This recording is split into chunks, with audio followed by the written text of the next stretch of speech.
Have Coffee with Michelle is sponsored by Cincinnati Museum Center.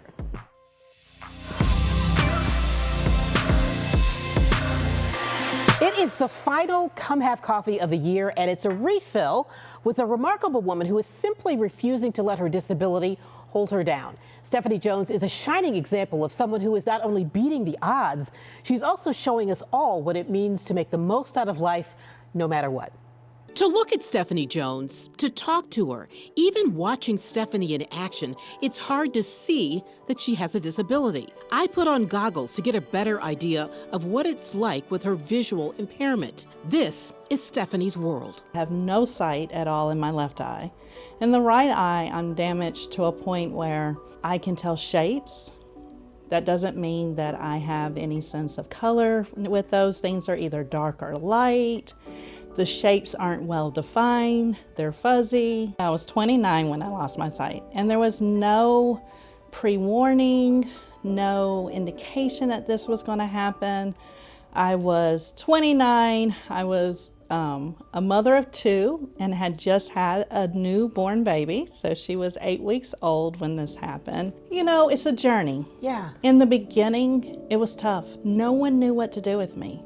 My family didn't know how to respond. My friends went away because everybody wanted to say, oh, poor, pitiful Stephanie. No one knew what to say. No one knew what to do.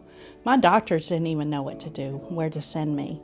And so I accidentally found Clover Nook. 18 years ago, Clover Nook Center for the Blind helped show Stephanie what's possible. She's now paying that forward to children and adults at Clover Nook, teaching them a lesson that she learned. A visual impairment is not the end, but a new beginning. Where does Stephanie get this inspiration? Her children.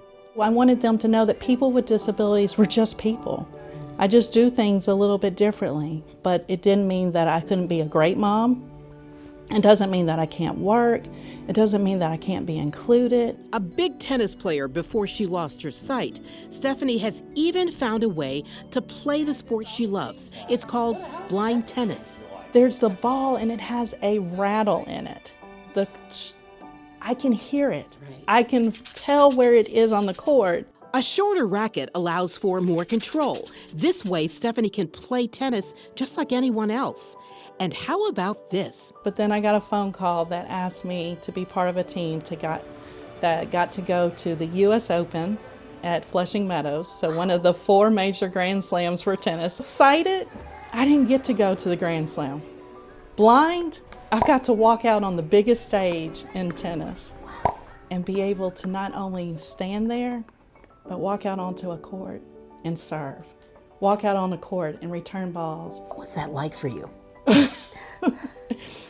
If I think about it too much, I'll probably start crying, because you're talking about something that was taken away from my life, that I had no thought process that would ever come back to me.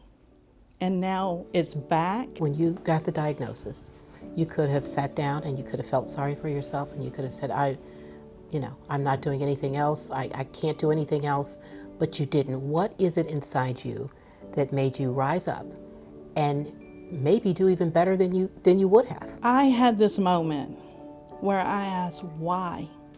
Why did this have to happen to me? And there's no other way to say it, but I got back the answer, why not you, Stephanie?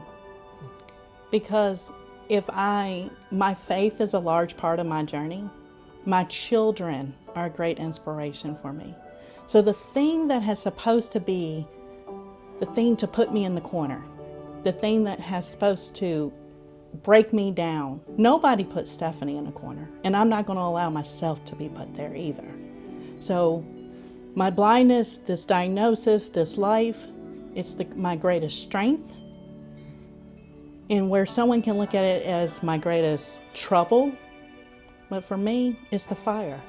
It's what's going to keep me going and pushing so that I can make an impact not only for myself, but when I do for myself, I make it for someone else. I'm not dead.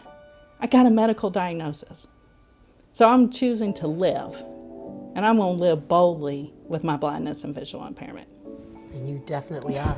And let's say cheers to that. I know, that's cheers the truth. Cheers to that. Here we go. See? I love it. And Stephanie, I tell you, is quite the inspiration and making a huge impact at the Clovernook Center for the Blind in Colerain Township.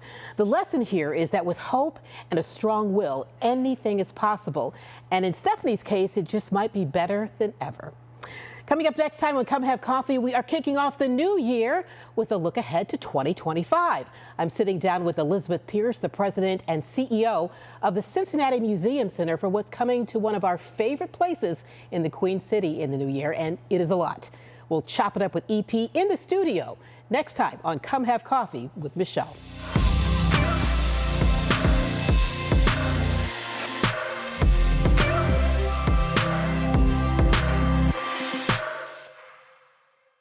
You may know their names, but how well do you really know Cincinnati's most prominent people? Come Have Coffee gives you a chance to get to know them a lot better. Watch this Cincy Lifestyle special streaming now. Find WCPO 9 everywhere you stream and scroll to specials.